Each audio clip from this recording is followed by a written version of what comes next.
After a 38-0 statement win on the Alfred Saxons last Saturday, the Brockport Golden Eagles finished second in the Empire 8 standings.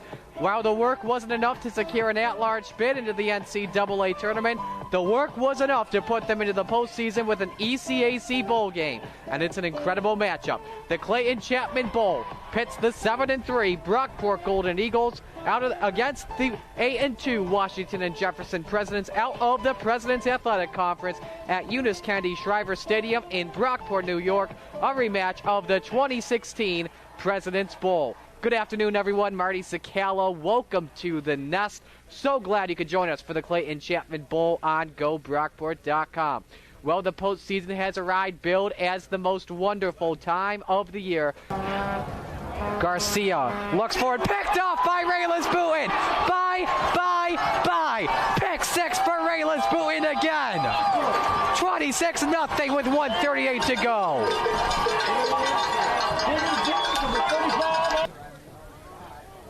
Empty backfield as Wingfield goes out to throw. He looks deep, wide open. See you later, Andrew Vito. He gets away from the Cops. Touchdown at the call. They take the lead 6-2. 71 yards on the play for Vito. Pass complete to number 5, Andrew Vito. Holds the single season school record at Ithaca for receptions. He just went long.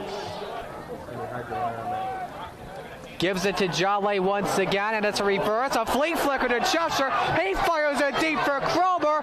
Wide open into his hands at the 25-yard line. Three receivers set. Cheshire going to Code up the middle. Gets a blocker. Into the secondary he goes. Still on his feet. Look at the cheat code go all the way. 26 yards. House call for Code. 3rd and 9 from the 38. Don't throw it! Don't throw it! Out to throw Van Wert, and picked off by Boo. Alon Montgomery with his second pick of the day. Takes it down the sideline and out of bounds. What a game for Alon Montgomery. He ties the single season record for interceptions. Cheshire out to throw. He's looking for Benson. Makes the catch. Jukes one at the 10. 5. Touchdown Brockport. Alex Benson. 26-yard dime. The Golden Eagles strike first. 6-0. And the Freaks come out to play. 3rd and 12 at the 30-yard line. First down marker in the red zone at the 18. Cheshire fires. Caught for the end zone. Touchdown Brockport. Emertop Cromer. 30-yard dime. And the Golden Eagles are up 16-0. So back and forth. Both teams go early here.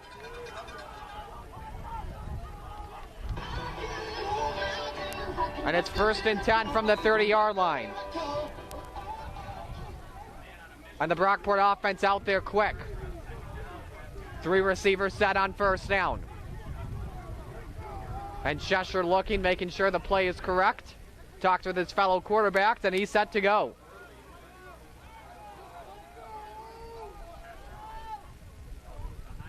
Another handoff to Jolly Cole. Tries to get a blocker, and he's got some room to run into the secondary at the 40-yard line.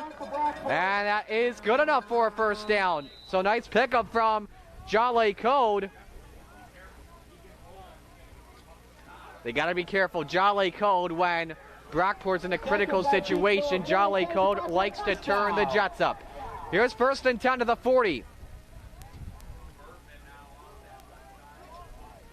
Another 3 receivers set. Usera in the slot on the near side. Marino and Cromer are the outs. Another handoff. Jolly Code is met for a gain of 3 yards on the play. Code on the carry. Gain of 3 on the play, tackle made by number 36. It was Sean Doran. 2nd and 7 from the Golden Eagles. That brings up a 2nd and 7. Again, the same formation. This time, Bergman moves to the near side.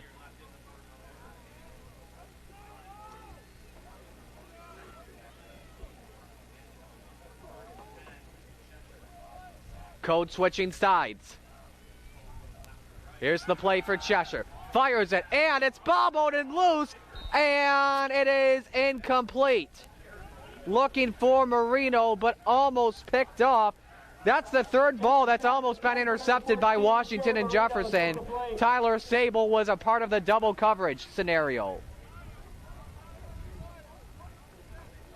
Brings up third down for the Golden Eagles from their own 53. That turnover, by the way, from Washington and Jefferson was a critical one when they had the turnover on downs. In fact, this season, ever since Mike Siriano took over as head coach, they are 36-4 when not committing a turnover. Late flag is in. Here come possibly a free play from Jolly Code as he picks up about 3, and we'll check the flag. But it came out right as the snap was taken. We could have an offsides call against the Presidents, but we will see what Brian Finn has to say about that. Second game at home Finn is officiated this year. And we'll check the flag. Offside. Defense, number 93. 5-yard penalty. Replay it out. This is against, they called a defense offsides call. That's going on Mac Raymond. So it brings up 3rd and 2. As it With gets the moved penalty, up. it is 3rd and 2 for Brockport at the 48-yard line. Again, Brockport 52 for 157 coming in on 3rd down conversions. Looking to make their first 3rd down conversion into a first. Cheshire 0 for 2, but we could expect the run play from Code, who's picked up 18 yards early on today.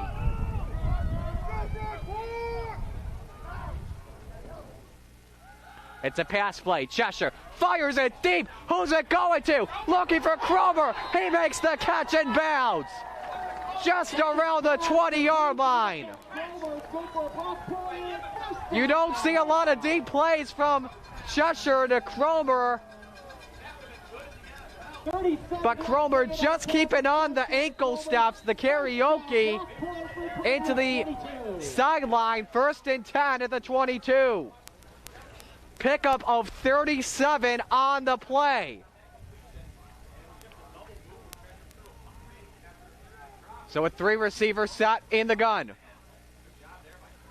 Another handoff. Code on the jukes, but it's met on the blitz play. Code on the carry for Brockport. That was Alex Keith. That stops Jolly Code for a loss of 3. Loss of 3 on the play. Tackle made by number 8, Alex Keith. So it's 2nd and 13 at the 25-yard line. And another 3-receiver set. Usera, the slot receiver for Brockport, as Cromer and Marino on the outs. Has some time on the play clock. Down to 10 seconds. Bergman also in there in the backfield. Cheshire has to hurry up on this play. Only 3 seconds. They have to hurry. And Coach Mangoni has to call his first time out of the day. 2nd and 13 coming up for the Brockport Golden Eagles. They're 5 yards out of the red zone at the 25-yard line. First down marker is placed at the 12 for Brockport, trying to get the first score of the game. So far, Cheshire 1 for 3 on passes. Code 6 carries for 15 yards. Cromer with the lone reception for a 30-yard pickup. So it's 2nd and 13. Again from the gun. Cromer's the man in motion as Cheshire fires it, looking for the end zone and double coverage on the dive, incomplete. Marino not happy about it at all. He was going for the Hail Mary and is just inches away from his hands. So it's 3rd and 13. Cheshire taking some bold risks early on. So now they go back to a 4-receiver set, split into 2s.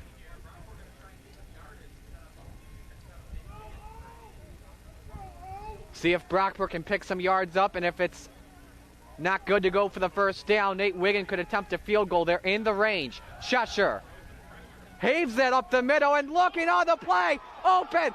and touchdown Brockport. Jolly Cole does it again. The Golden Eagles strike first, 6-0. Checkers pass to Jolly Cole, good for 25 yards, and it's a Brockport touchdown! 25-yard dime for the cheat code. His second receiving touchdown on the year, and Nate Wiggin out to try the extra point. What a catch from Jolly Code, as Nate Wiggin has a pure PAT. So 7-0 Brockport with 8:40 to go in the first quarter. When we come back, a drive summary, and then Washington and Jefferson looks to answer back. Stay with us on GoBrockport.com. Speaking of this week, 5th straight season, you're part of the postseason. I mean, I know it's not the national tournament you've been a part of for the last 3, but getting level 11 unlocked for a bowl game, just what does that mean? It's huge. You know, it's it's more practice. You know, anytime you have a freshman quarterback on the field practicing, it's monstrous. And, you know, a lot of the teams that aren't playing right now are, you know, on the recruiting trail as coaches, or, you know, handing in equipment as players. So for us to continue to put a helmet on and practice is monstrous, because again, our sport is so different that it's hard to emulate anything in a game when you're not actually in full season. Because, you know, if I was a baseball player, at least I can go in the cage and receive some pitching. I can shoot and play 5-on-5 basketball. And never obviously the same as a game, but you can at least emulate your sport somewhat. Us, we can't. 7-on-7, no pads is still not the same as 11-on-11 full pads. I can go play quarterback in 7-on-7 with no pads on, right? In an old man age. Obviously our kids, they need to have this practice time. So whenever you can play and continue your season and practice in bad weather, you know, you got to be built for November, December if you want to be great. And it just gives us that, you know, a little bit of practice, hopefully going into the off season and getting ourselves ready for whatever we can do in the fall. Were you watching the podcast with anyone at the time, and what was the reaction inside the coaches' chambers and the locker room? Was there maybe even a more ecstatic reaction in the moment getting to host? Yeah, to host was phenomenal. Because for one, it's, you know, like anything else in today's age, it's to get buses is probably a nightmare. So just from a logistical standpoint of, you know, not having to book a hotel and get buses and order food, all that stuff is great not to have to do. And we were watching it as a staff. You know, our kids were in class, and even when if it's not a non-school hour, we'll never get the team together because we want their focus on their academics. So, you know, on a Sunday night with the NCAA, it's easy. There's no school. We'll get together, enjoy it as a team. But when it's the middle of the day, their focus should be 100% on what they're doing academically. And so I don't know where our players were. I know they were aware and watching wherever they could be if they were not in class. But, you know, we instantly notified them and had a normal Thursday practice, and we've been getting after it since. I have a feeling those that were usually take notes on their laptop in class were probably watching the podcast at the same time. I'm sure they were. I know that's. I would have hoped and think they weren't, but I'm assuming they were.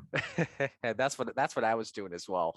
I want to talk about Washington and Jefferson in a moment, but first, last week, I think without question we can say this was the best game of the conference for you guys. That third quarter, though, the boys were pumped. Was there a lot of motivation from you or Fox or Potter in your halftime speech that just led to so many takeaways converted to 28 points? Could have been by Coach Fox and Coach Potter. It wasn't by me. I'm not a huge rah-rah guy, and during the halftime and before the game as much. But, you know, our defense, I mean, they were the catalyst, right? They've been all year. They got us in great positions. You know, we love 4-yard, 7-yard, 30-yard drives. Those are great. And it was just good too, because we've been not a great third quarter team. You know, we've been decent in the first half, even in our losses. The third quarter has been what's really hurt us. So, you know, to come out and score 28, that may have been more points than we've scored combined in the other 9 games total. So, And I don't want to know if that's verified or not, because it made me feel worse, but it was a good third quarter. Great to come out and play well against a very tough Alfred team. Talking about Alon, he's been with this team since 2016. And I don't recall how he was in 27 or 2018 before he moved up to first string in 19. I've seen this guy put so much work outside of practices and games, tied the single season picks record that last happened before I was born. What's he meant to you from a JV string all the way up to a top threat? Yeah, well, I don't know what I'm assuming he has the most wins in an individual career with 47, because he's been here so long, right? So sometimes longevity will allow that to occur, but he's got more wins than some of our coaches on staff, right? Because he's been here for a long time. Two, that makes me feel old with your comment about the last guy to get 9 picks, because I played with Tom Massey. So that makes me feel ancient. But no, he's been great. And, the things of Alon that he does well too, that get unnoticed. He's one of the vocal leaders of our team. And, you need a variance of amounts of leadership in your program, sometimes physical, sometimes emotional, sometimes verbal. And, he kind of represents all three of those things. So these are the things that maybe, if you're a fan of our program or you come game day, you're not seeing. So these are things that, we are value tremendously in our program, and to have a guy be a leader and then perform on the field at a high level is kind of the double whammy in a positive way for us. So yeah, just really excited about what he's doing, and it would be fun to see him get a chance to get that 10th. And I know, he won't go out of his way to do his own thing to do it. If it happens in the play of the game and with the course of the flow, then, he'll go for it, but he's not going to do somebody else's job for a selfish goal. He'll do it within the team. Great game by the tailbacks too. You got all four strings in, and when you get many of them to score like Law and Code did, that's got to be a great day. Yeah, we've been relying on our run game, trying to protect our young passer, and trying to develop our pass game as we go. And obviously it's work in progress, and it'll be work in progress in the off season and going forward. But we relied on Jale and Rashad and Gino a lot lately, and it was great to get Norton in there to touch the ball a few times. But it's been good to see the run game continuing to grow and obviously stay steady for us. So now looking at this week, what's it been like so far in practice? Been good. It's bonus football. It's a lot of guys last week. This week was not guaranteed. So to get it, it's good. It's something that, in 2016, we were kind of learning how to be successful, and we played Washington and Jay, obviously, who were playing this weekend, and kind of built from that game into the offseason, heading into 17 and 18 and so forth. So, it's kind of, it's funny how it's all full circle here again. But it's been good to get that bonus football and get our seniors another chance to play a game. So I'm looking at a lot of stories coming into this game. Looking at it from a neutral standpoint, I'm looking at two teams that want to make a statement that they still have that big caliber to make the NCAA tournament year after year after year. For Brockport, how and what do you see the plot as coming in, facing an incredible team at W&J? Yeah, this first, they're very, very good. They have 2 losses, I believe, by less than a touchdown each. They start 7 seniors on defense. They have one of the better receivers probably the best receiver we're going to see this season. They're coached very, very well. They run a great scheme. And, they've been somebody that we've paid attention to for a long time, and familiar with, a few members of their staff. So, it's going to be a great competitive game, and, it's just going to be a good building block for both programs heading in the off season to get one more test with their programs and kind of see where both programs stand heading into off season recruiting and training. Flashback to 2016. What do you remember from a back and forth game that came down to the final seconds and a heartbreaker? Yeah, I remember a lot of errors we made towards the end. We went into that game limping with our tailbacks, where we had one healthy one who happened to be the best in school history, and Dan Andrews, and Dan tore his meniscus in his knee in the beginning of the third quarter, end of the first half. I can't remember. And then we had our number 2, number 3, and number 4. I don't think even traveled. So it was a rough go trying to finish that game out, and unfortunately came up on the wrong end. But again, it was a humbling day, a great experience day of playing a good team from a different area that we normally don't play. And it was a great kind of jump into the off season to keep our kids hungry. Has their play style maybe changed from 5 years ago when you compare film from then and to now? I would say similar. We're seeing some on film that we saw back in 16. So, I haven't spent a ton of time on 16's game because it again was a long time ago, but at the end of the day, same coordinators, same head coach, and same for us, right? That was Coach Fox's first year. Coach Potter was already with us. So our schemes haven't changed a ton, defensively a little bit, obviously, but their schemes are similar. Just, they do their deal and they do it at a high level. All right. My late night film scouting from last night, a couple of things I took away. Number one, the quarterbacks, they got a lot of plays this season on both of their strings, but whoever was starting last week in their contest, I don't see him rolling out a lot though in that first quarter. However, though, when he makes passes, he's pretty quick outside of that red zone when it comes to throwing the ball.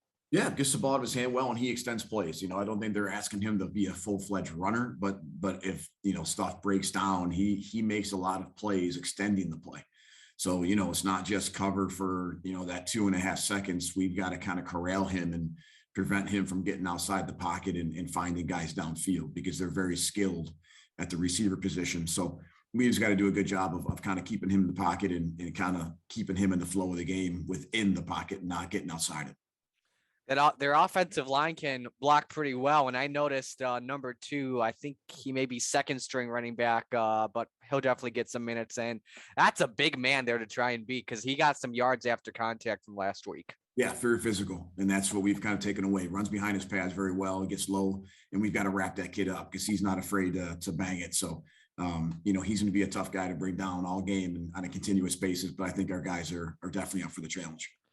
Their defense, I've noticed they usually put in 1 or 2 edge rushers, and on third down, they like to blitz. I think their first play on defense as a third down team, they tipped the ball up and nearly got an interception. Yeah, they're physical. And they played pretty much the same, probably 11 to 13 guys. They had bring a nickel linebacker in on some pass downs and take out a guy. And then, they play primarily the same 4 up front. They got 4 seniors, I believe, at D line, and they got 7 in their defense. Very physical group. Their middle linebacker is very, very good, physical kid. And they have some good cover guys. Number 6 being their boundary corner, and number 11, who's long at 6'1", being their field corner. And then they let number 2 and number 3 kind of roam back there at safety, bring one of them down in the run game. But they do a lot of things schematically. When you're that old and have played that many games, you can rely on guys to do a lot of things, and they do it at a very high level. With the game being at home, and I know in the past few years when you guys hosted NCAA tournaments, the crowd was packed on the home sideline. Do you expect that 12th man to possibly play a factor in the game? Sure, hope so. Obviously, like we tell people, you got to give reason for people to come out and watch in November and December. And is 7-3 enough? I don't know. We've had some decent records, and I don't know if some people are spoiled around here and just demand a 9-1, 10-0. I don't know. We'll see. We'll see how many supporters we have, and we'll see how many fans we have. Hey, if they can show up for homecoming, I think they can show up when they hear the term bowl game. Exactly. That's what we hope for. Absolutely. Finally from me, what do you expect from your team in the first 5 to 10 minutes? Again, passion, show people without telling them that you love the game of football by playing hard. And, it's every play that goes by is definitively one play closer to the end for every senior on that field. There's no more Monday practice. There's no more next Saturday game. This is it. So the realization has probably hit them that it's coming to an end, and play as if it's your last play every single down. And if you're a returner, and we tell these guys all the time how fast it goes by. But if I have next year, I've got to treat it the same way. Ultimately, the teams that are focused in discipline and hungry to play as if it's the end are the ones that do well. And hopefully our entire team comes out and does that. Coach, it's been a huge pleasure calling your games this season. Looking forward to this last one at home. Thanks for the time as always this year. And I look forward to seeing you, Potter, and the rest of the crew at some basketball games. Well, we'll be there. And thanks for all your efforts, Marty. Appreciate you. For us, shout out to our production crew today of Jackson, Carson, and Steve. On behalf of everyone at SUNY Brockport, including Athletic Director Eric Hart, SID Gil Bergmaster, Assistant SID Sean Kemp, and Alex Henderson, Marty Czekala signing off. Brockport wins over Hartwick 41-14. Thank you all for joining us tonight. So long, everyone.